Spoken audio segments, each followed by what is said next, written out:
My name is Gary Butterfield. My name is Cole Ross. And you're listening to Best Quality Vacuum, the Duckfeed show about Breaking Bad, El Camino, and Better Call Saul. And this week we're talking about Face Off, which is written and directed by Vince Gilligan, and it originally aired on October the 9th of 2011. Season 4 finale. Yeah, big one. Mm-hmm. One of the highest rated episodes of the show. Yep. Here. This is where Walt wins. Yep. He succeeds in outmaneuvering Gus, kills him. Gus is no longer a threat, and sets up a whole status quo for season 5. Yeah. For the ending path.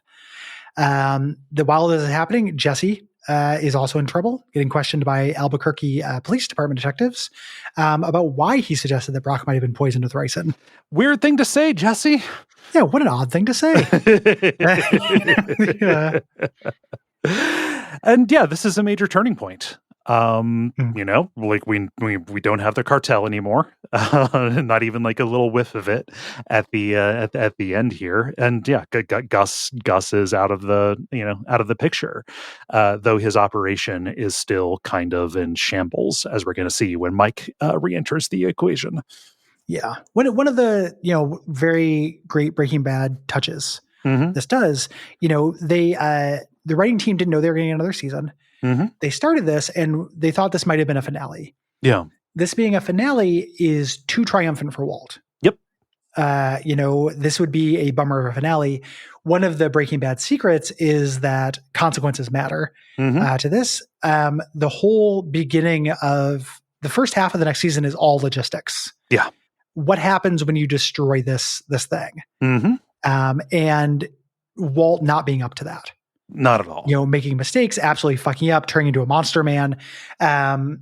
Season 5 is in such conversation with season 4. Yeah. Like it feels very necessary to me, just as a contrast, like a Walt.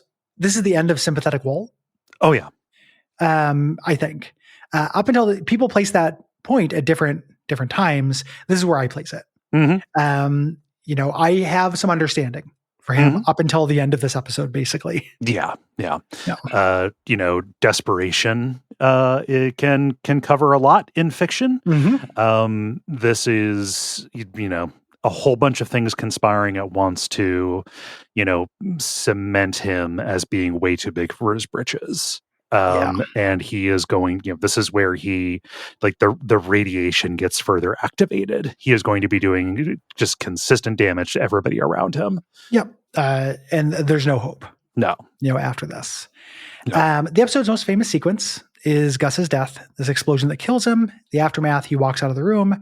We see half his face is blown off and he falls. Hold up. His face is off? Wait a minute. Fuck. Okay. So that's got me again. That's the episode title. But also, this is like Walt is facing off with him. Against him. Yeah. He falls over. This looks great. This took forever to do. There's like a DVD special feature about it. We'll talk about next episode. To make this, they had to collaborate with the Walking Dead team to do this. It is a good effect. It looks good. It's a combination of makeup and CGI here. Yeah. And, hopping back in the time machine here, this production still leaked. Like this was posted on the Something Awful board at the very least, seeing, Gus with half of his face off, seeing into the eye socket and stuff like that. And that was a real bummer to see that was coming. Yeah. Even if you weren't going to assume that Walt, your protagonist, was going to lose, knowing exactly how he was going to win sucks. Yes, because the joy of this episode is putting together the plan. Like this has a kind of heist, like scheme appeal during it. Yeah, specifically because Gus's whole perimeter has been completely unbreachable. Yeah. Just knowing exactly how they do it is a bummer. Let's get into it because it's all cool shit. It is. So we begin again with our warm open. This starts immediately after the last episode. The last episode, Gus felt suspicious because he had been told about the poisoning. He's like, I haven't poisoned somebody. That's weird. Does not go into his car. Who do I know who's a piece of shit? Who's a real piece of shit who would do that. And it's Walt rushing to his car to deactivate and remove the pipe bomb. Yes. He does not want to have that evidence. It's probably got his dino DNA all over it. And he needs to let Jesse know. Yeah. He takes the pipe bomb in a bag and carries it into the children's ICU. Yeah. It's funny when when Jesse like remarks on that, but just wonderful physical comedy on this. Yes. As he's stepping out of the elevator, the magnet on the pipe bomb makes the diaper bag stick to the door frame of the elevator. Mm-hmm. Yeah, yank it off.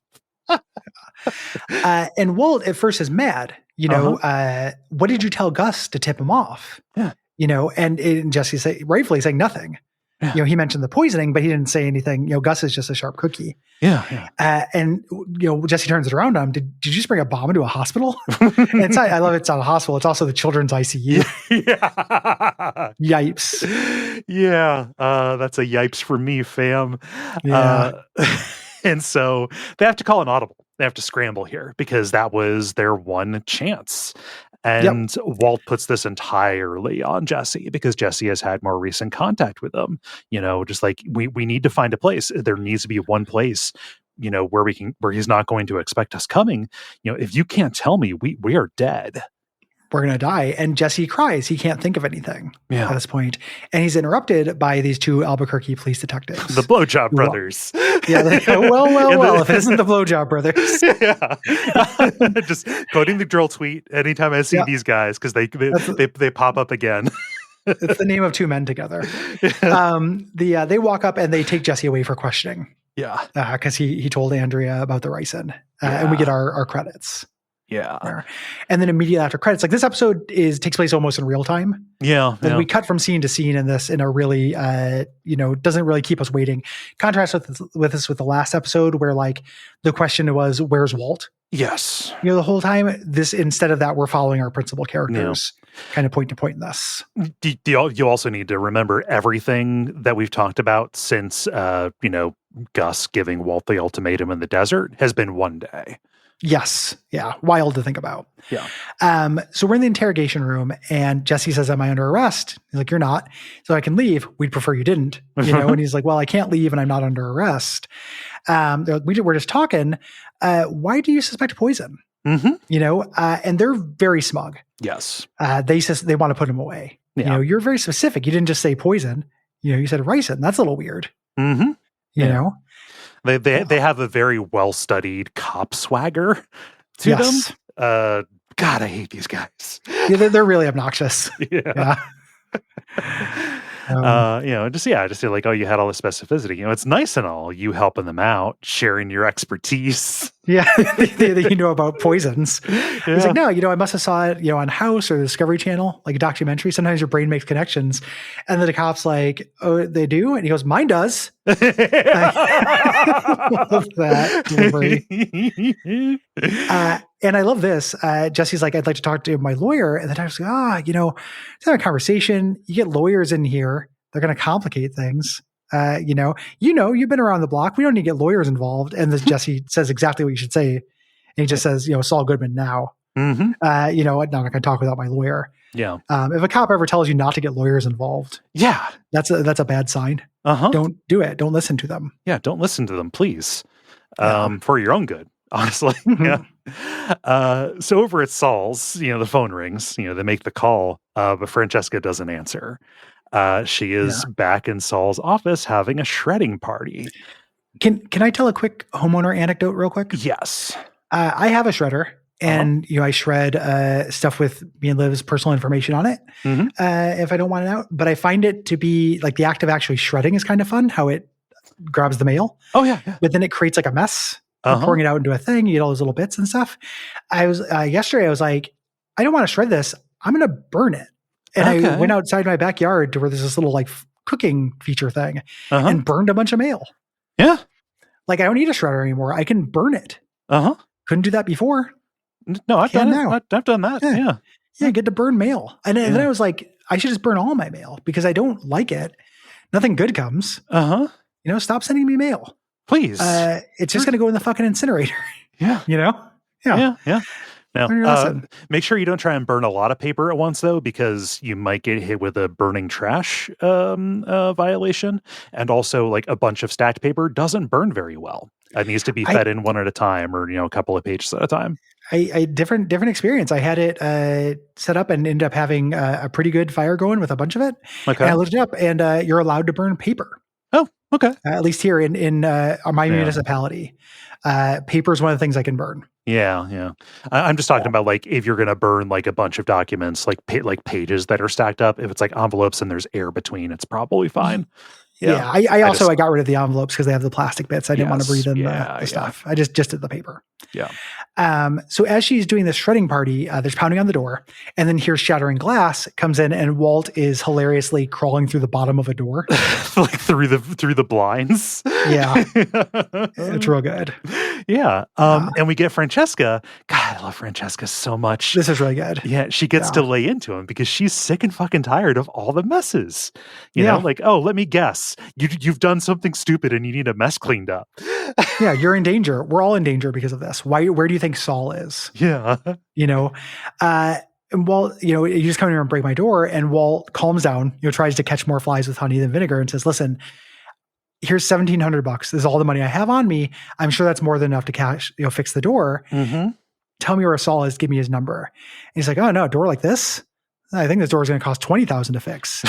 and Walt is slow on the uptick here because he's had a rough time. He hasn't slept in days. Yeah. And this is dad instinct too. He has super dad instinct. It's very funny. It's Tim Walls. It's like, there's no reputable vendor that would. And then Francesca goes to charge him the idiot tax. Now I'm thinking it's going to be 25. And he just grumbles, I'll be right back. Yeah. This is one of the worst things he's done. He rolls up to his house, he scopes it out. He's like, Gus's men are probably here. I don't want to walk in and get shot.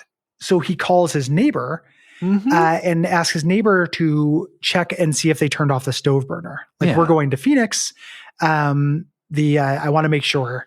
Junior thinks he left the stove on. Blaming it on Junior too. Yeah. So, and just wanted to get his neighbor get shot instead. Yeah. we just need a body. Here's this neighbor. The neighbor played by Vince Gilligan's mom. Yeah. Luckily not shot. He watches through his binoculars. The neighbor goes in and two guys leave from around back. Yeah. They realize, it's not, that's not Walt. We don't need to kill this old lady. Yeah. And the phone rings and Walt seems very surprised and relieved that she's still alive. So, thank goodness he's using her. He preferred that she didn't die. It'd be a real mess if your neighbor died in your house. Well, and then also just, I think that on some level he probably cares about her life, just not enough, not more than his, know? Yeah. So he runs inside to get in the crawl space to get the money, but the guys come back in. Yeah. Here. The music during this is incredible. It's the song Crawl Space. Mm-hmm. It's one of the best bits of instrumental, like Dave Porter music, I think, in the series. Yeah. It's real good. Him seeing the shadows crossing by the fence and then crawling out the back.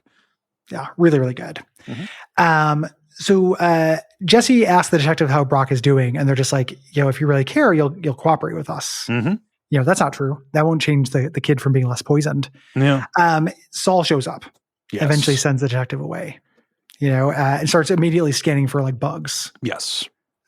Checking the walls and stuff. Saying, Christ, you two. All I can say is if I ever get anal polyps, I'll know what to name them. Yeah. Yeah. You, this is annoying. Yes. He says, Jesse's like, can I go? And he's like, well, you're actually safer here. Yeah. They just try to get into your partner's house or get him at his house. Yeah. Listen, I risked, stuck my head out here coming. Do you have anything for me? Mm-hmm. You got to have something for me. Make this worth it. Yeah. And we cut to a meeting outside of an abandoned house where Saul is telling Walt, Casa Tranquila. Yeah. And Hector Salamanca. Yeah. And Walt doesn't remember him. This is a connection that comes out of nowhere. Right.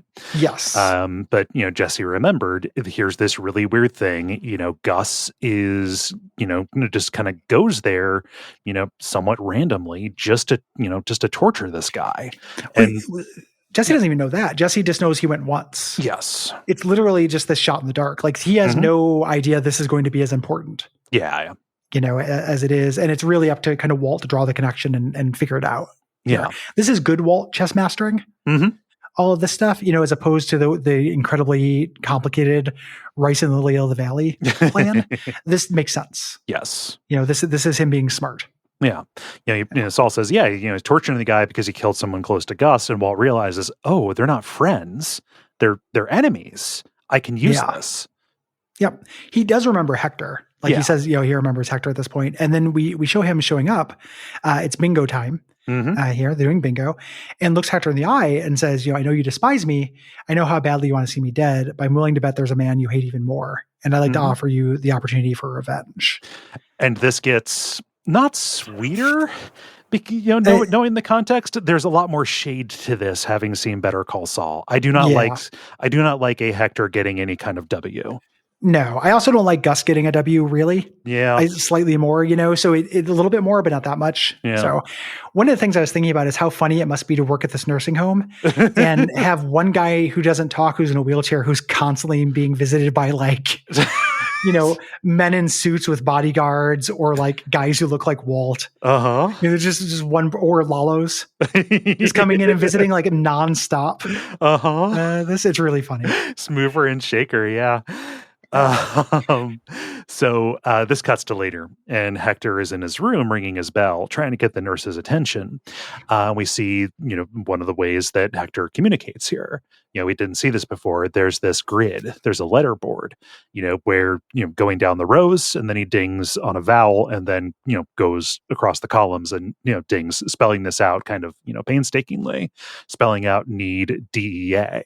And there's some confusion. Yeah. There's a little bit of business about need deer.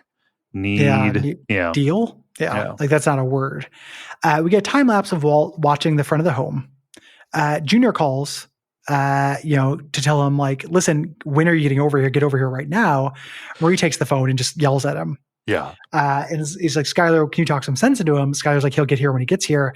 And Marie tells him off. I hope you sell a lot of air conditioners or air fresheners. Yeah. You fucking dope. The Gomi shows up at this point, and Hank calls him over with a photo of the laundromat. He's like, look, I was doing close-ups on your blog.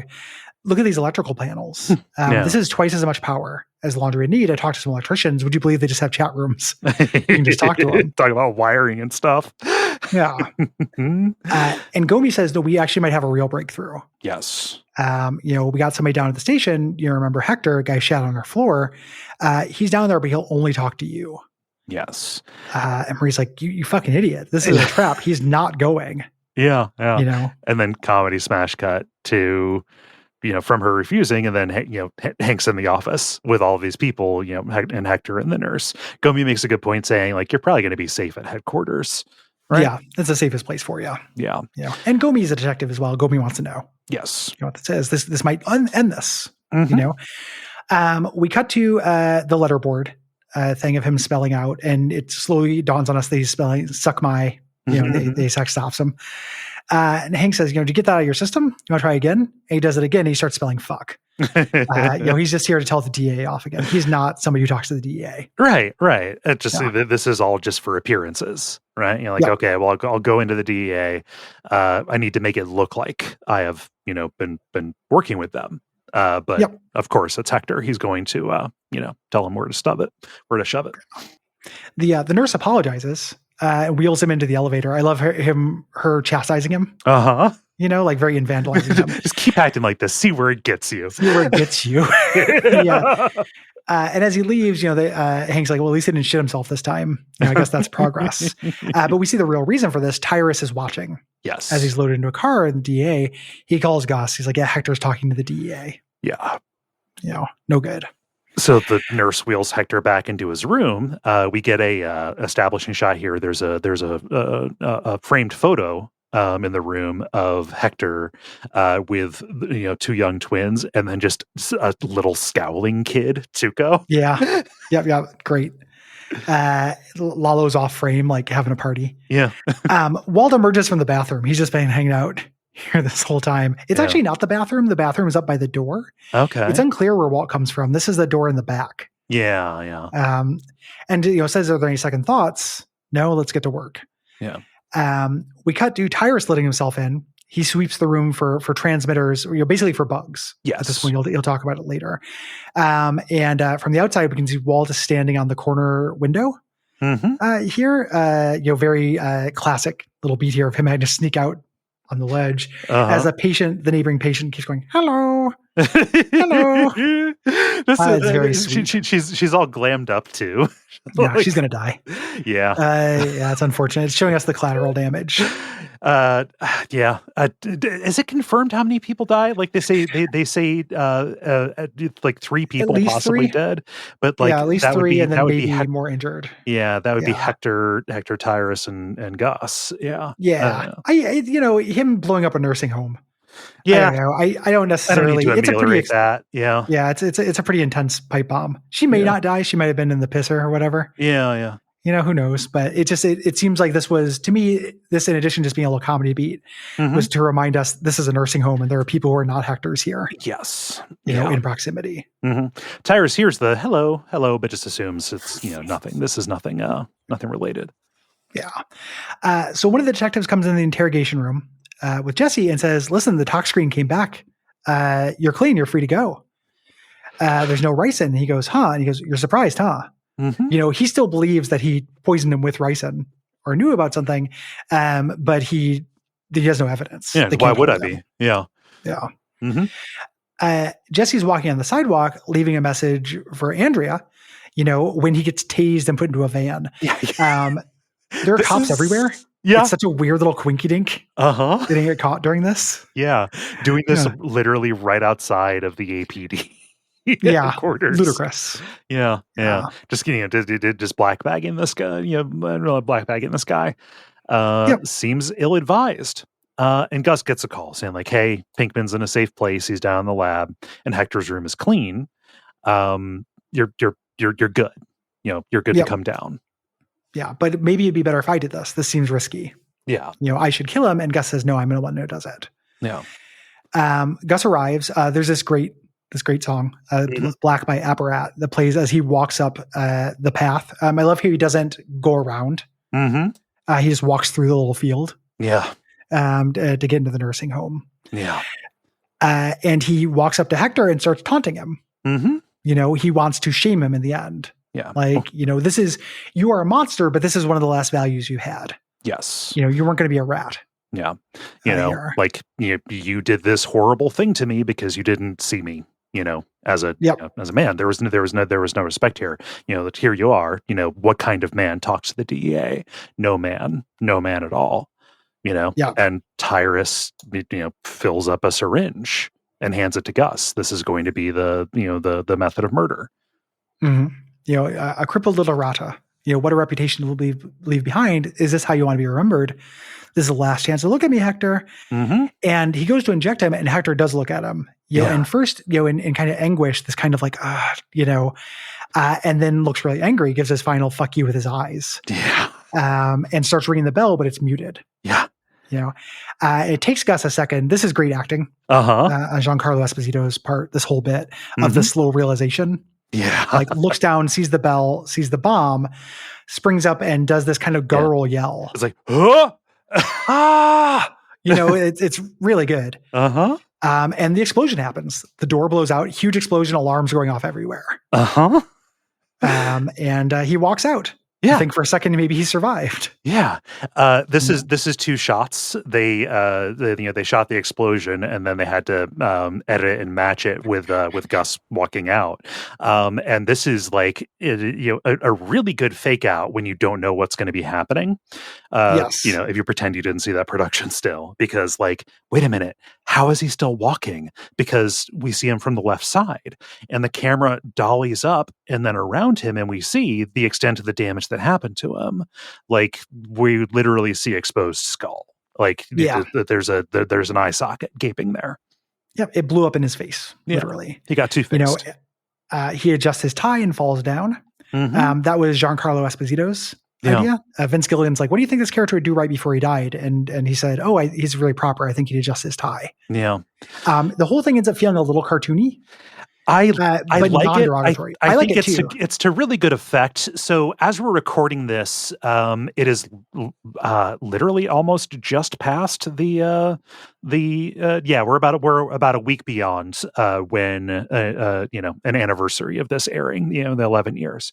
Wild how time flies. But there's been social media conversation about this and people saying like, oh my gosh, this it was completely out of touch. I'm like, are we watching like? are out of line with the rest of the show. And it's like this is a cartoony ass show. It's a show that straddles the line. Yeah. This can't be off limits in a show with the cousins. Right. In them. I don't find this more cartoony than the cousins. Mm-hmm. It is a heightened dramatic kind of effect. Yes. Kind of bit. The show does not do that very often. It's a show that doesn't exist in that reality all the time. It's a show that deploys it as a tool. And sometimes I think they over deploy it. Like again, they're on this rewatch, some of the cousin stuff felt extra. To me, as a climax for such a big character, it makes sense for it to be something a little bit magical and larger than life. Mm-hmm.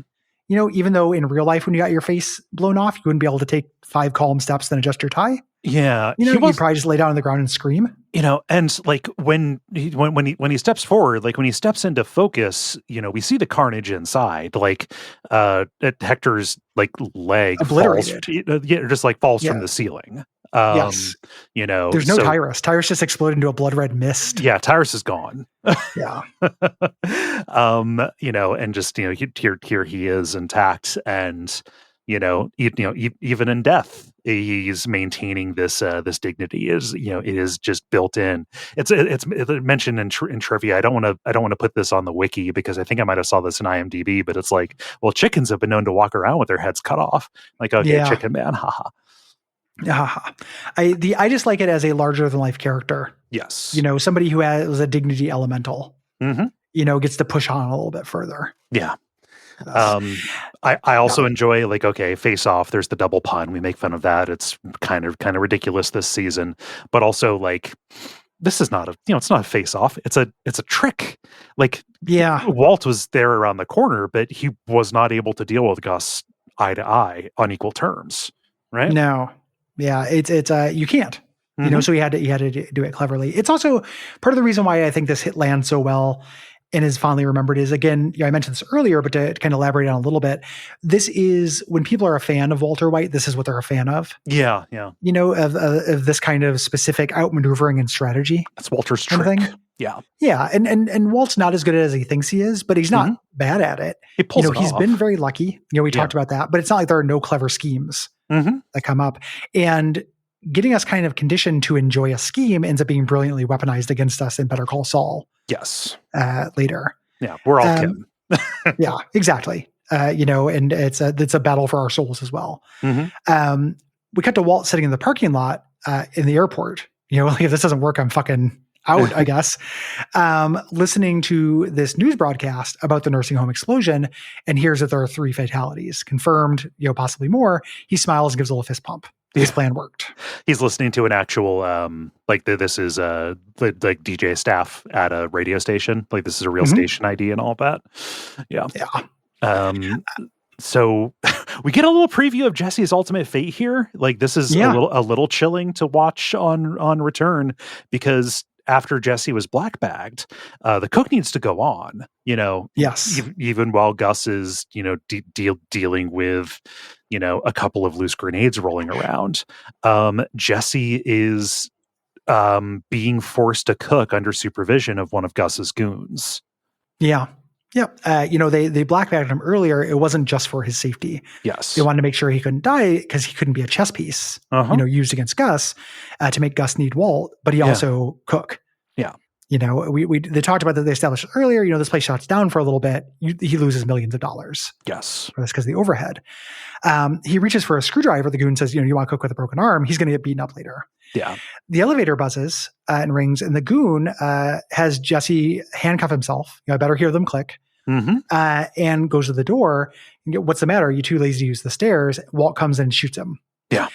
There's a second goon here who I didn't see initially. Mm-hmm. And I was like, and then later they show 2 bodies. I was like, who is the second fucking body? The blocking in this is confusing. Yeah. Yeah. It's Walt is, you only see Walt in the elevator for a second, but he's got the other guy almost as like a human shield. Is what it is. And all Jesse hears, Jesse doesn't see any of this. He just hears the gunshots. Yep. And we get this, again, a great piece of music. Here, as Jesse sees Walt come out, sees the baldness, recognizes that's Walt. Walt comes in, drops the gun, says, Gus is dead. We got work to do. Yeah. And they start dumping chemicals all over the place. to this, great Spanish guitar, this blasphemous soundtrack stuff. Mm-hmm. Basically, all this stuff is flammable. They're going to blow everything up. Yes. Yeah. And this is, just like procedural, all set to this really upbeat music, wiping away Prince. And, just a little bit of, like, this is cool. This is like going up and just like, all right, just telling everybody like, yeah, get away. They pull the fire alarm and say like, yeah, no, vamonos. And just this place is going to blow up. And then up. after the pull the fire alarm, the explosion happens. Yes. And the fire pops out. Like it's almost like a little Tarantino-y. Yeah, I was gonna say that earlier. Yeah. Yeah. Not necessarily derogatorily. Like it's cool. It's not high stylized. Yeah. Yeah. So we cut to Walt on the roof of the hospital parking garage with Jesse, and Jesse is very upset by this whole thing. Mm-hmm. He's crying. This has been very emotionally taxing, and says, listen, Brock's going to make it. Mm-hmm. And Walt is relieved. I believe he's genuinely relieved. Yeah. I don't think he wanted the kid to die. And Jesse's like, yeah, it wasn't even ricin, actually. It's this flower called Lily of the Valley. As these berries, they're really sweet. Kids eat them and get poisoned. And then Jesse says, Gus didn't poison him after all, but still he had to go, right? Like, I love that. Yeah. We did the right thing, even if, I was wrong, but it was for the right reasons, right? Yeah. Yeah. Just looking for a little bit of like absolution. Like, okay, like this, we still did a good thing here. Yeah. And well, you're damn right. Like he had to go. Yeah. Which is true. But again, he lied to his friend and manipulated him. Yes. Yeah. So Jesse's, not kicked out of Andrea's life anymore. He goes back to, to get with her, like Brock's not entirely out of the woods yet, but he's not going to die, and Jesse and Walt shake hands. Mm-hmm. Yeah. The beginning of the mending of that relationship for the last time it's ever going to be mended. Yeah. Jesse leaves. Walt rubs his eyes, takes a breath, and calls Skylar. And everyone's watching the news about that. And Junior, the DA is there, and Junior really excitedly says, "Tell him that Uncle Hank was right because Gus Fring died in this." Skylar, says, "How are you doing, Walt?" And he's like, "I'm doing well. I'm good." And she's like, okay, well, Gus and some cartel guy died. The DA doesn't know what to make of it. And she's putting together what he did. This is also going to be the end of his relationship with Skylar. Yeah. This is when I talk about this being the moral event horizon, he's done this is that for other characters as well. Yes. He has thrown away his last chance with Skylar as she is now. To be successful, she's going to have to kill a part of herself to swallow this. Yeah. This almost is literally like she's going to baptize herself in misery. Oh yeah. Yeah. To come back and be okay with this. Yeah. And she, this is the first kill that she's aware of, I think. Yes. There's like, some reason to suspect, but like, Walt isn't even, like hiding it. He is proud of this, extremely proud of it in front of her, it just, it's over. We're safe. And Skylar didn't even really know that Gus was the person who had this, kind of geas over him. Right. Yeah. Like, just like, okay, she was putting it together as, Hank was making this case, like when it was brought up, it's like, okay, she's doing the math. She asked, was this you? What happened? And Walt says, I won. Yeah, he fixed it. To him, this is a source of pride. And this is going to him not doing this big tactical victory and not having the right people respect it is going to drive him insane. Yes. In the next season. It is going to turn him into an absolute remorseless psychopath with his family. Yeah. He becomes a real piece of shit during this. And it's because he did this thing that should make him king of the castle. It should be everything he wanted. And he's still not getting what he wants. No. He'll never have it because his family are good people and they're not going to respect him for doing murders. Yeah. And, there are things that are going to compel them into action, right? Like there's external pressure because of Mike's guys, right? But like there was an off ramp. Like they are headed out of it, but because he does not get the attaboys for this, he's driven further into, dragging himself back into trouble, doing this thing because, as he's going to say at the end, I liked it. I was good at it. in addition to him just feeling like it's Mega Man rules and he's basically gained Gus's powers. Yes.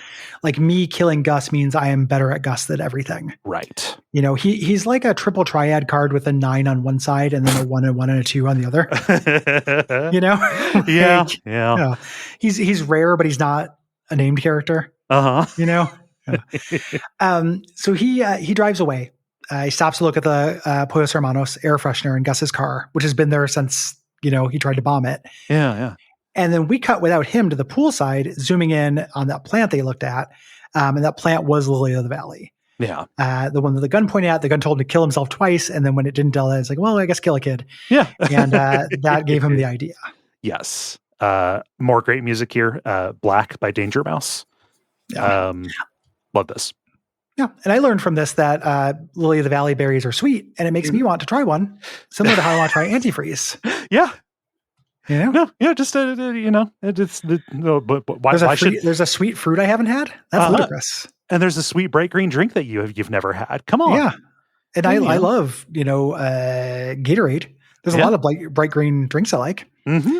Yeah. And that's the season finale that I think would make a bad series finale. Yes. I'm really glad they didn't do that. Just had, having his last words be "I won." And, zooming in and, revealing that he is a kid poisoner. That to me is even, to me, that is the moral event horizon here. To very plausibly getting this. He had no way to know that Brock was going to be safe. He didn't check Brock's body weight, to check here, right? Like blowing up somebody, who deserves it with a chance of collateral damage, old people who probably were close to death anyway. Sure. And most of them were in the cartel. Yeah. Hello, everybody there. Hello, I'm cartel. Just the moral calculus or whatever. But like intentionally poisoning a child, that is the thing that for me is, that's the last of his soul leaving his body. It's for me the thing that ends. It's not any individual act that he does. It's the fulcrum on which he acts differently after this. Yes. Yeah. Season 5 Walt is intolerable. Mm-hmm. He is such a piece of shit, and he's a piece of shit to his allies and family. Yeah. To a degree that is disgusting. Yes. The revulsion that a lot of people feel at this character earlier in that, I don't really get until season 5. Yeah. But I get it pretty hard. Mm-hmm. God, think about the legacy of this character if this series ended on I Won. Lord. And think about just how annoying the conversations would be. Like you would still, I don't know. Just like here at the height of its pop cultural footprint, ending on this huge vindication, showing that you can get away with it. I'm not talking about like, we need a Hays Code or something where the guy bad guy has to get it at the end. I just think that that's like bad fiction. Well, yeah, it wouldn't be. Well, it's not even a Hays Code. It's just drama. Yeah. Like the rules of drama that would break. It wouldn't be a story. Yeah. It'd be like, what if there was a conniving guy who kicked ass and compromised a lot? But then ultimately, if you kill a lot of people and compromise your morals, you make it. Yeah. Like the story wouldn't be about that, but that would be what happened. It would break the rules of drama. Yeah. It's a great finale. Absolutely fucking mind blowing when I saw it. I didn't have that still blown for me or spoiled for me. It was just, a great TV moment. Mm-hmm. Just losing my mind. Yeah. At the shit, like edge of my seat. Mm-hmm. And I just completely holding my breath, like not even edge of my seat, like standing up in a half crouch in front of my seat, a state of cat-like readiness.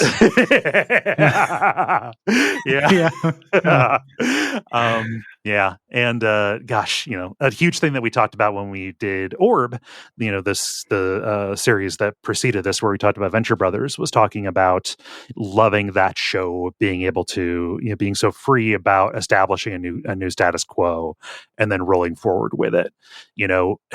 It's hard to put into words the feeling that we had beaten the final boss of Breaking Bad, and it was still going to go. I think that by the time this aired, we knew that there was going to be a season 5, and it's like, okay, well, who is he going to be going up against in this? And the answer, like ultimately, just Jack's guys are kind of incidental. It's Hank. Well, yes, it's Hank, Yeah. but also like who's going to be the villain who are we going to root against? And it's Walt. Yeah. In terms of the villain, in terms of the antagonist, like I'm a little bit frustrated myself that I didn't immediately think like, oh no, Hank's got to get his. Yeah. At this point, like Hank has done so much character work, that storyline is not wrapped up and needs to have such a huge dangling loose end. Yeah. Yeah. And again, the idea of this kind of coda season, I think it's very successful. And I think, this is wrap up season 5 shit to talk about, but I'm glad, going into it, it reminds me of a more successful version of the comic book Fables. Okay. Which is not any great shakes, but has some things to recommend it. It's very good. Initially, it starts as against a character called the Adversary, and you eventually learn who the Adversary is, and then it keeps going.